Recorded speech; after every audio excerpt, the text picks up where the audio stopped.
Dr. Okunle Okola. Thank you for joining us once again. Thank you for having me. Good morning, good people of Nigeria.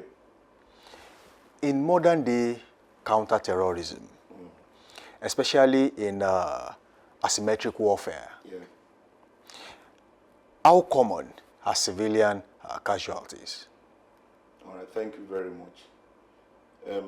I would like to first of all establish the fact that there is no way that Nigerian army or any military of any nation, can promise a total free, human casualties in this kind of asymmetric war that Nigeria has been fighting. There is no way there will be casualties. It happened in United States, it happened in Colombia, it happens in Turkey. Anywhere in the world where there is an asymmetric war like this, there must be human casualties. And it has never been the intention of the Nigerian army to cause any harm or death, to any civilian citizen of Nigeria in fighting insecurity in Nigeria.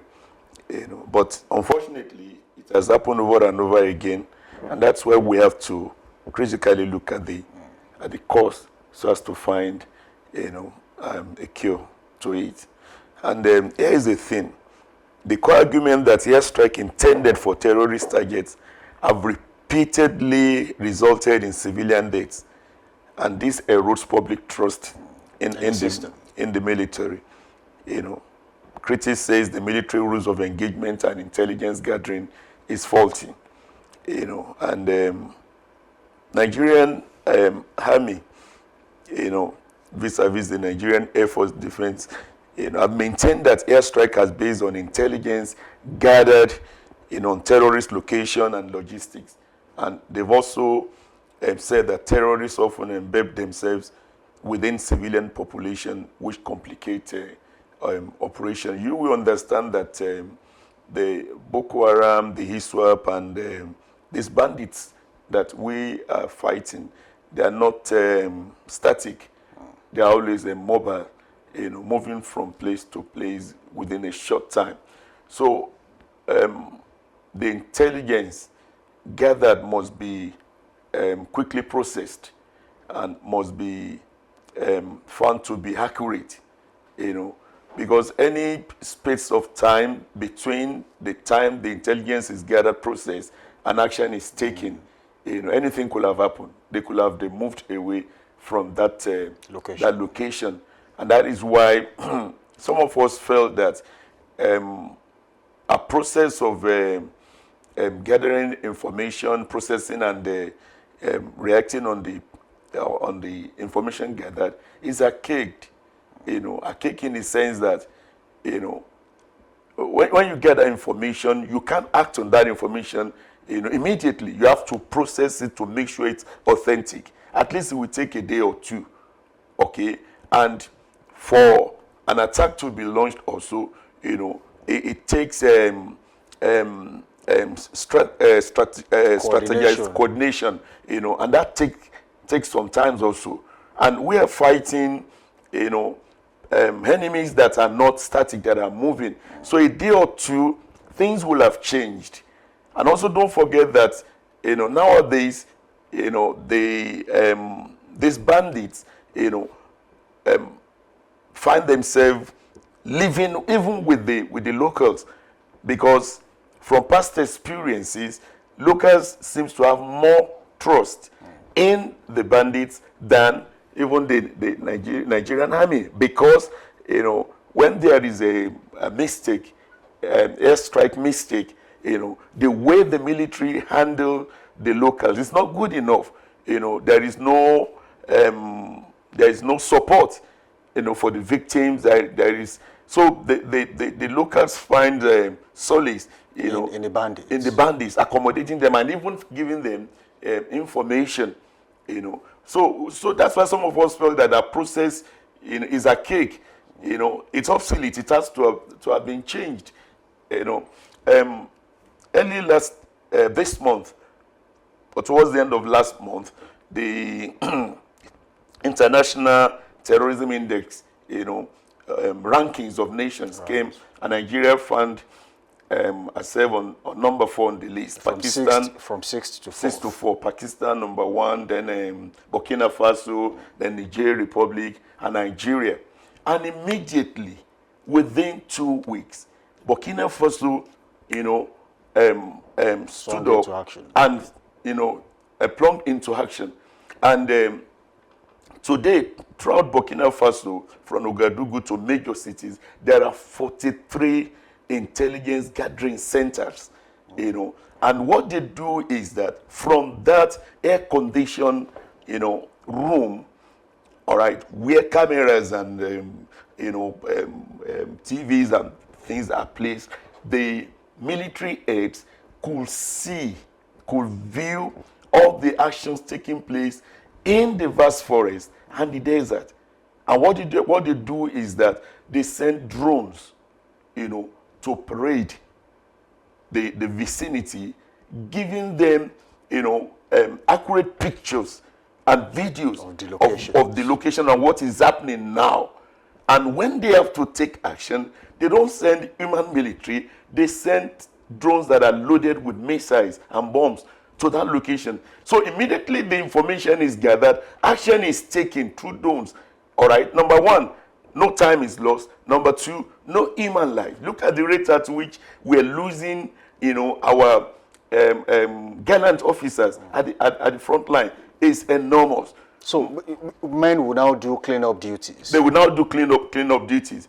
And as of yesterday, I was checking. I discovered that they said almost 80% of the bandits and terrorists, that have found Burkina Faso's a place to stay, have left.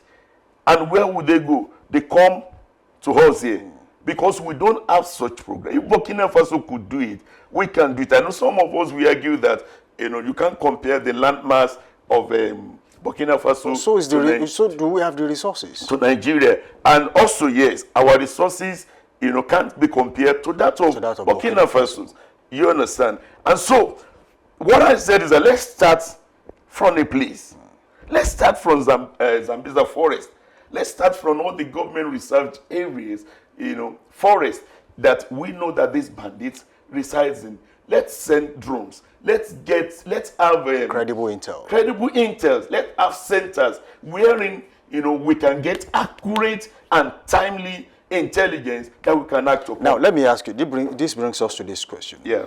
Do the Nigerian military have clear rule of engagement, especially in this kind of asymmetric warfare? The rule of engagement of Nigeria, all right, in this asymmetric war is faulty. It's quite faulty. I actually did a little bit of research, and I discovered that since 2015, the number of mistakes that had happened, airstrikes and military attack, mistakes that had happened, and the number of lives of civilians that lost as a result of that. As a result of that was enormous. It was enormous. Somebody was saying 2,000, like it was even more than that. And so we cannot continue like that. This is a military that is meant to protect the people.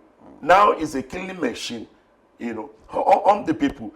In 2017, January, ran IDP camp Borno State, casualty at least 50 people killed and 120 injured. And what happened was that a fighter jet struck an internally displaced person camp where 8 workers and people died. And that is enormous, because these are people that have been displaced from their homes, and they ran away from this. From this, and they came to meet them there. And who is now killing them? Not the bandits that they ran away from, but the soldiers that are meant to protect them. That was 2017. In 2021, Daban, Masarawa, Borno State, dozens of civilians, close to 120, mostly fishermen, were killed. The Nigerian Air Force said the strike targeted an Islamic State West African province camp and that fishing is banned in that area. All right, just like what they are saying now, that if you are found in that market where the strike took place, then that people are not supposed to be there. If you want to do a clear up in an area, okay, and that's the major market of that community, what other alternative have you provided? According to the governor of Borno State, Babangana Umar Zulu, he said for the last 5 years, that market had been shut down. Okay. That nobody should trade at that market. Okay. And then they discovered that bandits were using that avenue to trade. So civilians were going there to sell their goods at maybe 3 or 4 times the price to bandits. Meaning that terrorism is not about. It's not just about. See that there is coordination. There is greed. There is greed. So we were saying terrorism is not just about carrying guns and killing people. Financing terrorism, supplying aids, it's also terrorism. It's also terrorism. So that was why they said, if you were found at that market at that time, you are not clean. But I will have argued that since you knew that civilians are doing that, what steps have been taken in the space of 5 years? I was about to ask you this, that same Yes. question, and then I wanted to link it with another question. Yes. That what were the clear rules? In case of an attack on a crowded market like that, what should have been safeguards in place to avert this kind of crisis? There are times that, strikes, military strikes have been aborted when you assess the extent of the damage. The extent of the damage. There are times like that. Because when you want to take out bandits, and you in turn were taking out civilians, you have not done a good job. I mean, you have actually helped the bandits to do their job. So the rule of engagement, there are rule of engagement for every military strikes. When you weigh it and you discover that the extent of damage is going to be more on the part of the civilian than the military. All right. What the tactical rule says is that about that engagement, and there are a specific jets, that strike specifically. You wonder how pinpoint the locations. The location that it goes directly to where you want it to land. You wonder how the what's the name of this president that was taken out by the United States recently? Barack Obama. No. This president that was taken out by the in his house. Okay. I've forgotten, recently. You wonder how, there was a strike, and he went, and because of... That was the Iranian president. Because, he wanted to be safe, the house was built amid civilians, But the strike came directly to that location. That's guided missiles. And you have to be trained. It's not just enough buying fighting jets, buying Tokina, jets and things like that. They're very good. But are we properly trained on the use of it? That's the main problem. If you know that you cannot guide that missile to the exact target, then abort the mission. Okay, and re-strategize.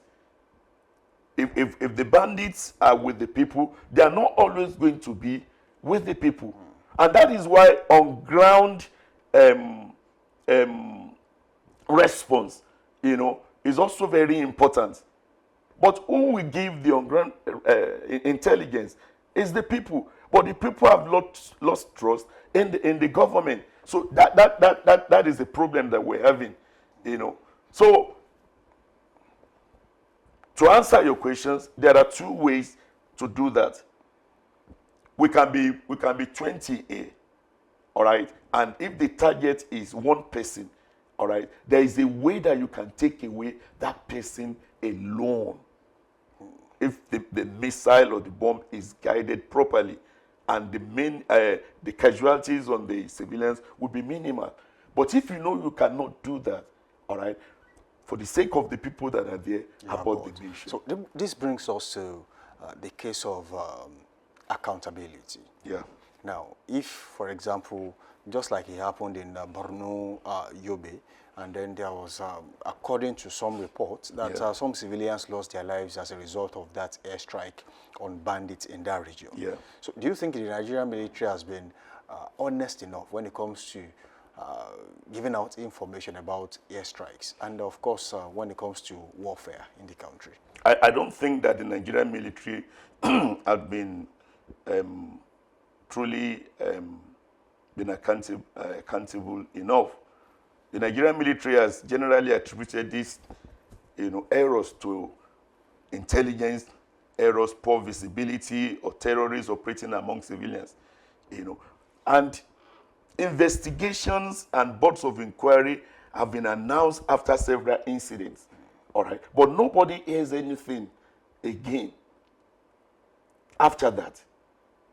It's not good enough, to just announce a investigating board, okay, but let's know the result of the investigation, because this will help us to prevent other occurrences. So Nigerian military have not been truthful enough with the people of Nigeria. Many times they play down on the number of lives lost, or they shift the blame back to the people. And when they cannot do that, they give excuses like intelligence error, poor visibility, and things like that. So I don't think Nigerian military has been truthful enough, with the people when it comes to misguided strikes. Okay. Now, could the repeat of misguided airstrikes, casualties when it comes to warfare in the country against insurgency, could it fuel resentment amongst the people and also fuel recruitment into banditry? Of course, it is already, fueling resentments, among the people. There's what is called, in military term, double victimization. You're afraid of the terrorist, and you are even afraid also of the soldiers that are supposed to protect you. And that's double victimization. And because the presence of the government is not readily felt in those communities, like the presence of the bandits, the people put their trust more, all right, on the terrorists, to the extent that they are giving terrorists intelligence. Look at some of the military bases that have been raided, and our gallant officers killed. These are informations given to terrorists by the locals, and whose fault? Is the fault of the government of Nigeria and the military. Okay, in other nations of the world, as I said when I started, that there is no way any military anywhere could eradicate totally, civilian casualties. But when civilian casualties happens, okay, like in America, they set up a panel of inquiry within the military that look into the casualties, all right? And once the panel finish the investigation, it is published, publicly, and compensations are made immediately, all right? So this gives the people a sense of belonging and gives them more trust in the military and the government, that you care about us. We don't have that in Nigeria. If people that have been taken to IDP that are always crying because they are not well fed, will not well catered for, there are instances in Benue State where bandits will go to the IDP, and kill people. They are not fortressed, and things like that. Then to your second point, can it encourage recruitment, even of young people in the locals? Yes, it can. It can. You know, look at what happened in southwest. I mean, not northwest, in Sokoto, when Lakurawa came. The locals, the young boys were being recruited, and they're giving them 1 million naira, you know, for signing for joining, and they pay like a sign-on fee. Yeah, sign-on fee, and they put them on monthly salary.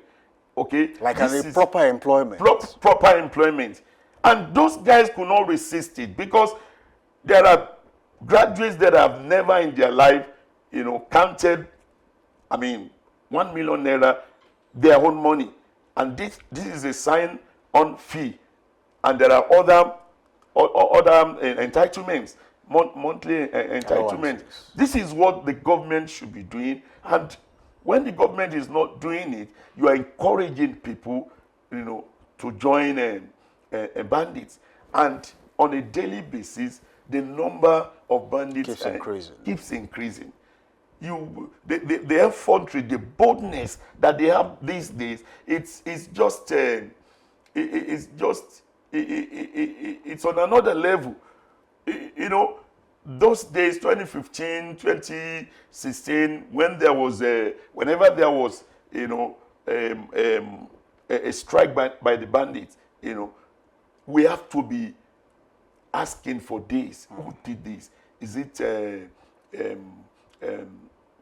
ISWAP? Is it ISIS? Is it Boko Haram? Or Lakurawa? Eventually, maybe after some days, they might just issue that it is done by so person. In fact, there are times they come out, they claim their strikes, their attacks by themselves. That is not so people. That it's us that did it. But these days, you know, their infantry, when they are dealing with their captured maybe civilians, recently they captured some military guys. They videoed the way they were dealing with them, and they put it on social media, you know. And this boy that was University of Jos boy that was taken, I learned that he was killed yesterday, you know, after collecting ransom. The detail was on social media, all right. And this is a vicinity in Nigeria, all right. And there are not systems that could track. You know, locate the location or the message that was sent from where was it sent? How was the ransom received? How was it received and things like that? You know, we only hear that ransom was paid, ransom was exchanged. You know, they are not. It's a bit confusing, because when you go to some other parts of the world and you see a well-coordinated military activities, and you come here, you hear of these things, you are like, are we still back in the 1900 or 1901? Look at the you know, impact that Burkina Faso is making today. Dr. Kunle-Kola, let me ask you this just before we go. Some have said Nigeria relies heavily on ground operation. Yeah. And some have said that we rely too much on air power. Yeah. Which one should be the best approach, especially when you are fighting this kind of war against terrorism in Nigeria? When you are fighting this kind of a war against terrorism, this asymmetric warfare that the enemies are, you know, mobile, they are not static. They change locations. And they hide in plain sight. Yes. They live amongst civilians. They live amongst civilians. You know, most of the time, the airstrike is the best strategy to employ. It reduces loss of lives, of the human lives, okay, especially of the military personnel. You understand? But you have to be very, very accurate. And that's why you have to have on ground, you know, informants. That is, if we are not using drones, the best thing to do is to use drones to gather information. There are people called double agents. Yes. They work for criminals. They work Yeah. for the military. Yeah. Or sometimes in some cases counter-terrorism Yeah. units in some countries. Do we even have something like that in the country? Because if we do, we would most likely have genuine data, genuine intelligence that can help Nigeria wipe out insurgency once and for all. We are not. Are we not that advanced? We are not learning. Do we have infiltration skills into these sleeper cells? Yes, we do. We are not learning from our past mistakes, and that's what makes it so terrible. Because since 2015, we should have learned 1 or 2 lessons. There shouldn't be misguided airstrike mistake in 2026 again. There shouldn't be. Our information gathering system is faulty. The rule of engagement is faulty, and the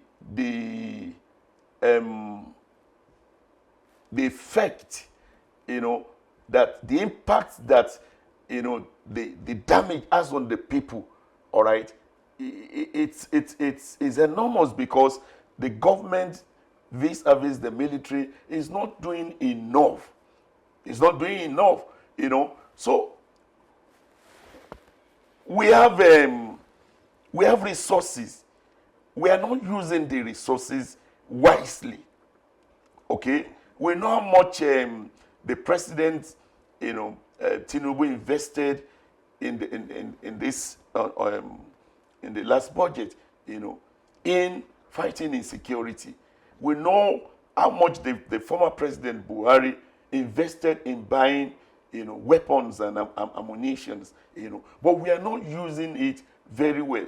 And that is because some of us sincerely, truly believe that there are people, even within the government, in the military, in the police, among the elites, the politicians, that are actively involved financiers. Okay. All right? Because every time names are mentioned, nothing is done. Recently, the federal government, mentioned, we are expecting drastic action to be taken. By now, there should have been arrest. Nothing is done, so far. And so, we are not really sure if we really want this war to end. In 30 seconds, Dr. Kunle Okola, before we go.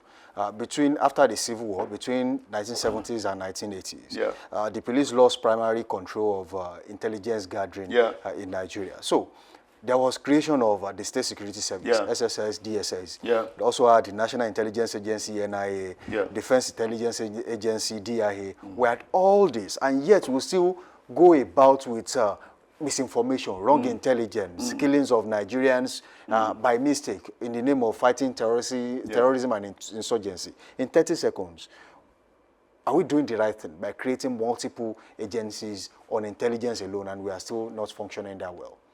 When we had the branch in the police, that's the department that is responsible for gathering intelligence, all right, we were more successful than what in we have fighting terrorism, you understand, security challenges, than when we have multiple. Where did we go wrong? In 30 seconds. We went wrong because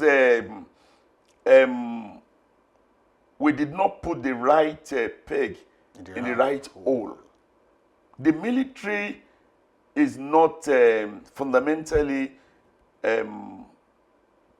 responsible for gathering information, as it were. There should be a department that gets information for them to act upon. So it's a misplaced priority. And as long as we are not getting right intelligence that are processed, for effective operations, we'll still keep on having this issue. Thank you, Dr. Kunle Okola, for sharing your insight on the show this morning. Thank you very much. It has been a wonderful session with you. Thank you. And as Nigeria continues its fight against terrorism, one truth stands out. Security must not only be about defeating threats, but also about protecting the people at the heart of it all. The real question is not just how we win the war, but at what cost? And that's the big story this morning. I am Samson Balogun, wishing you a safe, reflective day. Stay informed, stay engaged, and above all, stay safe. Up next is Trend Watch.